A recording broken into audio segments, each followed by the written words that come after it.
A famous, if slightly warped, statistic states that for every dollar the US spends in outer space, it gains $8 in economic growth.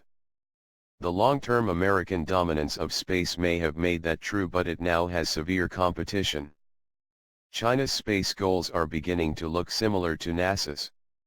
No longer is it satisfied with sending up satellites or manned Shenzhou missions. The country is now planning a permanent space station by 2020, accompanied by manned missions to the Moon and Mars. But what will China get from it? Prestige. Acclaim. Those things might have been enough in the past, but, especially with a slowing economy, the conquest of space needs to turn a profit. At 10% growth a year, China's space program is getting pricey. However, there are numerous avenues to make it affordable. China already lets foreign satellites piggyback off its rockets. Space tourism is now being discussed, and in the long term, China may even take the lead in asteroid mining. Seeking to analyze or understand China's space program on the basis of its price tag alone is an exercise in futility. Unlike NASA, which has seen its shuttles grounded and its budgets restricted for years, China may not value each space venture on its own cost but as part of a larger order.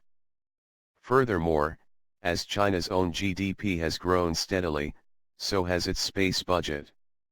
In pure dollar terms, China is still only spending about $2 billion a year on its space program as opposed to NASA's $18 billion. However, that $2 billion is going towards supporting numerous pillars. The Jade Rabbit rover, which landed on the Moon in 2013, showed China's focus on our satellite. Construction of the Tiangong 2 space lab was delayed, but it is now set to launch in 2016, giving China a permanent foothold in space. It should be completed around 2022, near when the International Space Station will be retired. But how quickly will tangible benefits warrant China's investments? After all, while space travel generated unparalleled public enthusiasm in the US, NASA's budget was slashed after the collapse of the USSR. Without the rivalry of the Cold War, the US interest in being the leader of space exploration waned.